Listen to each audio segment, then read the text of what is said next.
ನಮಸ್ಕಾರ, ಸುಧಾಸ್ ಕಿಚನ್ಗೆ ಸ್ವಾಗತ. ಇವತ್ತು ನಾವು ಉತ್ತರ ಕರ್ನಾಟಕದಲ್ಲಿ ಸಂಕ್ರಾಂತಿ ಹಬ್ಬಕ್ಕೆ ಮಾಡುವಂಥ ಮಾಲ್ದಿ ಅದನ್ನು ಹೇಗೆ ಮಾಡೋದು ಅಂತ ನೋಡೋಣ. ನಾನಿಲ್ಲಿ ಗ್ಯಾಸ್ ಮೇಲೆ ಪ್ಯಾನ್ ಬಿಸಿ ಮಾಡೋಕ್ಕೆ ಇಟ್ಟಿದ್ದೀನಿ. ಅದಕ್ಕೆ 2 ಕಪ್ನಷ್ಟು ಗೋಧಿ ಹಿಟ್ಟು ಹಾಕೊಳ್ಳೋಣ. ಲೋ ಫ್ಲೇಮಲ್ಲೇ ಹುರ್ಕೊಳ್ಳೋಣ. ಸ್ವಲ್ಪ ಗೋಧಿ ಹಿಟ್ಟು ಘಮ್ ಅಂತ ಸುವಾಸನೆ ಬರಬೇಕು. ಇದು ಉತ್ತರ ಕರ್ನಾಟಕದಲ್ಲಿ ವಿಶೇಷವಾಗಿ ಸಂಕ್ರಾಂತಿಗೆ ಮಾಡುವಂಥ ಸ್ವೀಟ್. ಇದು ಹೆಲ್ದಿ ಕೂಡ. ಇದು ಬೆಲ್ಲ ಗೋಧಿ ಹಿಟ್ಟು ಸೇರಿರೋದ್ರಿಂದ ಈ ಚಳಿಗಾಲಕ್ಕಂತೂ ತುಂಬ ಒಳ್ಳೆ ಸ್ವೀಟ್ ಅಂತಲೇ ಹೇಳ್ಬೋದು ಇದನ್ನು. ಇದು ಸುಲಭವಾಗಿ ಮನೆಯಲ್ಲೇ ಮಾಡುವಂಥ ಸ್ವೀಟ್. ಇದು ರುಚಿ ಮಾತ್ರ ತುಂಬ ಚೆನ್ನಾಗಿರುತ್ತೆ. ಒಂದ್ಸರಿ ನೀವು ಮಾಡಿ ನೋಡಿ. ಇದನ್ನು ಪುನಃ ಮಾಡ್ತೀರಾ. ಕಡಿಮೆ ಪದಾರ್ಥ ಬಳಸಿ ಮಾಡುವಂಥ ಒಂದು ಸ್ವೀಟ್ ಅಂತಲೇ ಹೇಳ್ಬೋದು ಇದನ್ನು. ಇದಕ್ಕೆ ನಾನು ಇನ್ನೊಂದು ಪದಾರ್ಥ ಸೇರಿಸ್ತಾ ಇದ್ದೀನಿ. ಕಡಲೆ ಹಿಟ್ಟು 2 ಟೇಬಲ್ ಸ್ಪೂನಷ್ಟು ಕಡಲೆ ಹಿಟ್ಟು ಸೇರಿಸ್ತಾ ಇದ್ದೀನಿ. ಇದನ್ನು ಟ್ರೆಡಿಷ್ನಲ್ ಆಗಿ ಮಾಡೋದಾದರೆ ಗೋಧಿ ಮತ್ತು ಕಡಲೆಬೇಳೆ ಎಲ್ಲ ಹುರಿದು ಹಿಟ್ಟು ಮಾಡಿಸ್ತಾರೆ. ಇದನ್ನು ಈ ಥರ ಮಾಡೋದ್ರಿಂದ ಸುಲಭವಾಗಿ ನೀವು ಮಾಡ್ಕೋಬೋದು. ಲೋ ಫ್ಲೇಮ್ ಇಟ್ಕೊಂಡೇ ಹುರ್ಕೊಳ್ಳಿ. ಹದವಾಗಿ ಹುರಿಯುತ್ತೆ, ಇಲ್ಲಾರ ಹೊತ್ತಿ ಬಿಡುತ್ತೆ ಗೋಧಿ ಹಿಟ್ಟು. ಇದು ಹುರಿಯೋಕ್ಕಷ್ಟೇ ಟೈಮ್ ಹೋಗುತ್ತೆ. ಇದು ಉಳಿದಿದ್ದೆಲ್ಲ ಬೇಗನೆ ಆಗಿಬಿಡುತ್ತೆ. ಸುವಾಸನೆ ಬರ್ತಾಯಿದೆ. ಸುಮಾರು ಲೋ ಫ್ಲೇಮಲ್ಲಿ ನಾನು ಒಂದು 5 ನಿಮಿಷದವರೆಗೂ ಹುರ್ಕೊಂಡಿರೋದು. ಗ್ಯಾಸ್ ಆಫ್ ಮಾಡ್ಕೊಳ್ಳೋಣ. ಇಲ್ಲಿ 1 ಟೇಬಲ್ ಸ್ಪೂನಷ್ಟು ಚಿರೋಟಿ ರವೆ ಬಳಸ್ತಾ ಇದ್ದೀನಿ. ಚಿರೋಟಿ ರವೆ ಹಾಕ್ಕೊಳ್ಳೋಣ. ಇದೇ ಬಿಸಿಗೆ ಅದು ಬೆಚ್ಚಗಾಗುತ್ತೆ. ಗ್ಯಾಸ್ ಆಫ್ ಮಾಡ್ಕೊಂಡಿರೋದು. ಈ ಥರ ನೀವು ಹುರಿದು ಮಾಡೋದ್ರಿಂದ ಬಾಳಿಕೆ ತುಂಬ ದಿನ ಬರುತ್ತೆ. ಒಂದು 20 ದಿನದವರೆಗೂ ಆರಾಮಾಗಿ ನೀವು ಇಟ್ಕೊಂಡು ತಿನ್ಬೋದು. ಇದನ್ನು ಹಾಳಾಗಲ್ಲ. ಹಾಗೆ ಚಪಾತಿ ಮಾಡಿದರೆ ಬೇಗ ಹಾಳಾಗ್ಬಿಡುತ್ತೆ ಮಾಲ್ದಿ. ಈ ಥರ ಮಾಡ್ಕೊಳ್ಳೋದ್ರಿಂದ ತುಂಬ ದಿನ ಇಟ್ಕೋಬೋದು. ಈ ಒಂದು ತಟ್ಟೆಗೆ ತಕ್ಕೊಳ್ಳೋಣ. ಇದಕ್ಕೆ 1 ಟೀ ಸ್ಪೂನಷ್ಟು ತುಪ್ಪ ಸೇರಿಸ್ಕೊಳ್ಳೋಣ. 1 ಚುಟಕಿಯಷ್ಟು ಉಪ್ಪು. ಸಿಹಿ ಅಡುಗೆ, ಬೆಲ್ಲದ ಅಡುಗೆ ಮಾಡುವಾಗ ಉಪ್ಪು ಸೇರಿಸಿದ್ರೆ ತುಂಬ ಟೇಸ್ಟಿಯಾಗಿರುತ್ತೆ. ಇದನ್ನೀಗ ಮಿಕ್ಸ್ ಮಾಡ್ಕೊಳ್ಳೋಣ. ತುಪ್ಪ ಎಲ್ಲ ಹಿಟ್ಟಿಗೆ ಚೆನ್ನಾಗಿ ಮಿಕ್ಸ್ ಮಾಡ್ಕೊಂಡಿರೋದು. ಈಗ ಸ್ವಲ್ಪ ನೀರು ಹಾಕ್ಕೊಂಡು ಚಪಾತಿ ಹಿಟ್ಟಿನ ಅದಕ್ಕೆ ಕಲಿಸ್ಕೊಳ್ಳೋಣ.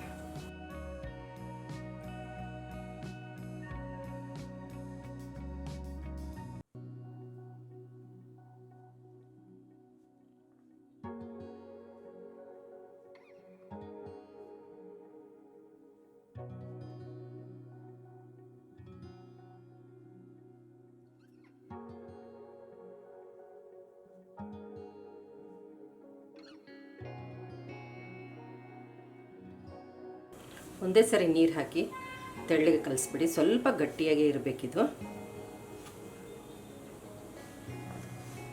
ನೋಡಿ, ಇಷ್ಟು ಗಟ್ಟಿಯಾಗಿ ಕಲಿಸ್ಕೋಬೇಕು. ಈಗ ಇವನ್ನ ಉಂಡೆ ಮಾಡ್ಕೊಳ್ಳೋಣ. ಕಲಸಿ ನೆನೆಸೋದಂತೇನಿಲ್ಲ. ಕಲಸಿದ ತಕ್ಷಣವೇ ನೀವು ಮಾಡ್ಕೋಬೋದು. ಸ್ವಲ್ಪ ಉಂಡೆ ದಪ್ಪಗೆ ಮಾಡ್ಕೋಬೇಕು.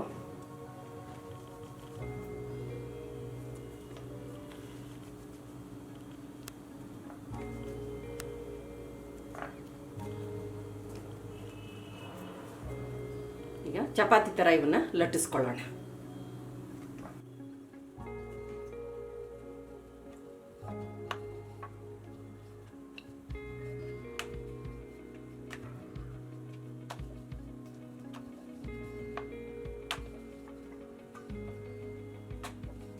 ಇಷ್ಟು ದಪ್ಪನೇ ಇರಲಿ. ತುಂಬ ಏನು ಚಪಾತಿ ಥರ ತೆಳ್ಳಗೆ ಲಟ್ಟಿಸ್ಬೇಕಂತೇನಿಲ್ಲ.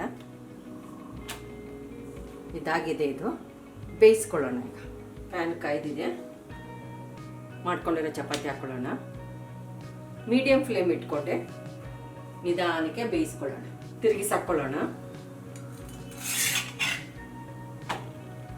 ದಪ್ಪ ಚಪಾತಿ ಮಾಡ್ಕೊಂಡಿರೋದ್ರಿಂದ ಲೋ ಫ್ಲೇಮು ಅಥವಾ ಮೀಡಿಯಂ ಫ್ಲೇಮಲ್ಲಿ ಇದನ್ನು ಬೇಯಿಸ್ಕೋಬೇಕು.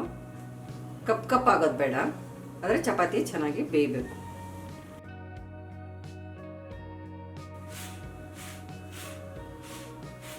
ತಿರುಗಿಸಾಕೊಳ್ಳೋಣ. ಈಗ ಬಟ್ಟೆಲಿಗೆ ಒತ್ತುತ್ತಾ ಬೇಯಿಸ್ಕೊಳ್ಳೋಣ.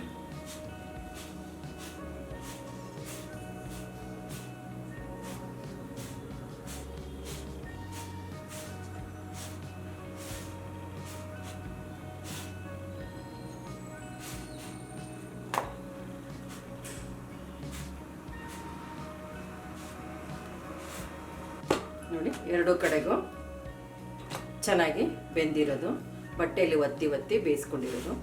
ಇದು ತೆಕ್ಕೊಳ್ಳೋಣ. ಇದನ್ನು ಒಂದು ಸ್ವಲ್ಪ ತಣ್ಣಗಾಗಲಿ. ಮಾಡ್ಕೊಂಡಿರೋ ಚಪಾತಿ ಸ್ವಲ್ಪ ತಣ್ಣಗಾಗಿದೆ. ಇದು ತುಂಬ ತಣ್ಣಗಾಗೋದು ಬೇಡ, ಸ್ವಲ್ಪ ಬೆಚ್ಚಗಿರ್ತಾನೆ ಮಾಡ್ಕೋಬೇಕು. ಈ ಥರ ಸಣ್ಣ ಸಣ್ಣ ಸಣ್ಣ ಸಣ್ಣ ಪೀಸ್ ಮಾಡಿಕೊಂಡು ಈ ಥರ ಪೀಸ್ ಮಾಡ್ಕೊಳ್ಳೋಣ. ಈ ಥರ ಪೀಸ್ ಮಾಡಿಕೊಂಡು ಮಿಕ್ಸಿ ಜಾರಿಗೆ ಹಾಕ್ಕೊಳ್ಳೋಣ.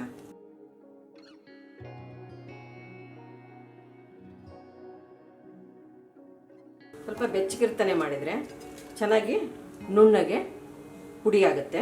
ಪುಡಿ ಮಾಡ್ಕೊಳ್ಳೋಣ. ಇದನ್ನು ಒಂದು ಪಾತ್ರೆಗೆ ತಕ್ಕೊಳ್ಳೋಣ. ಪುಡಿ ಮಾಡ್ಕೊಂಡಿರೋದು ಒಂದೊಂದೇ ಚಪಾತಿ ಮಾಡಿಬಿಟ್ಟು ಸ್ವಲ್ಪ ತಣ್ಣಗೆ ಮೇಲೆ ಈ ಥರ ಪುಡಿ ಮಾಡ್ಕೊಂಡು ನೋಡಿ. ಈ ಥರ ಚಿರೋಟಿ ರವೆ ಥರ ಪುಡಿ ಆಗುತ್ತೆ. ಎಲ್ಲವನ್ನು ಚಪಾತಿ ಮಾಡಿ ಈ ಥರ ಪುಡಿ ರೆಡಿ ಮಾಡ್ಕೊಳ್ಳೋಣ. ನೋಡಿ ಚಪಾತಿನೆಲ್ಲ ಈ ಥರ ಪುಡಿ ಮಾಡಿ ಇಟ್ಕೊಂಡಿರೋದು. ಇದಕ್ಕೆ ನಾನೀಗ 1.5 ಕಪ್ನಷ್ಟು ಬೆಲ್ಲ ಹಾಕ್ತಾಯಿದ್ದೀನಿ. ತುರ್ಕೊಂಡಿರೋದು ಬೆಲ್ಲ, ನುಣ್ಣಗೆ ಕುಟ್ಟಿ ಪುಡಿ ಮಾಡ್ಕೊಂಡಿರೋದು. ಚೆನ್ನಾಗಿ ಮಿಕ್ಸ್ ಮಾಡ್ಕೊಳ್ಳೋಣ. ಇದನ್ನು ಕೈಯಲ್ಲೇ ಚೆನ್ನಾಗಿ ಮಿಕ್ಸ್ ಮಾಡ್ಕೋಬೇಕು. ಎಲ್ಲ ಒಂದು ಚಪಾತಿ ಈ ರವೆ ಜೊತೆಗೆ ಚೆನ್ನಾಗಿ ಮಿಕ್ಸ್ ಆಗಬೇಕು. ನೀವು ಇನ್ನೂ ಸ್ವಲ್ಪ ಸ್ವೀಟ್ ಬೇಕಂದರೆ ನೀವು 2 ಕಪ್ನಷ್ಟು ಬೆಲ್ಲ ಹಾಕ್ಕೋಬೋದು.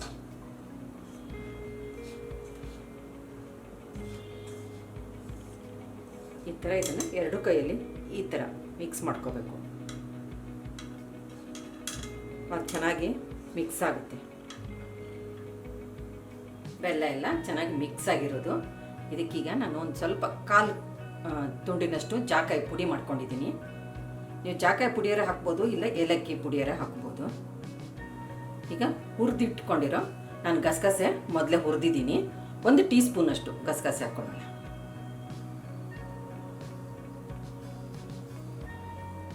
1 ಟೇಬಲ್ ಸ್ಪೂನಷ್ಟು ಸೋಪಿನ ಕಾಳು, ಬಡೆ ಸೊಪ್ಪು ಹುರಿದಿರೋದು.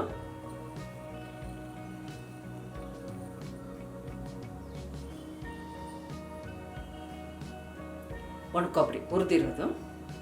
ನೀವು ಇದನ್ನು ಎಷ್ಟಾದರೂ ಹಾಕ್ಕೋಬೋದು. ಕೊನೆಯದಾಗಿ ಹುರ್ಗಡ್ಲೆ ಪುಟಾಣಿ ಒಂದು 1/2 ಕಪ್ನಷ್ಟು ಹಾಕ್ತಾಯಿದ್ದೀನಿ ನಾನು. ಇದನ್ನೆಲ್ಲ ಚೆನ್ನಾಗಿ ಈಗ ಮಿಕ್ಸ್ ಮಾಡ್ಕೊಂಡ್ಬಿಡೋಣ. ಕೈಯಲ್ಲೇ ಮಿಕ್ಸ್ ಮಾಡ್ಕೊಳ್ಳೋಣ.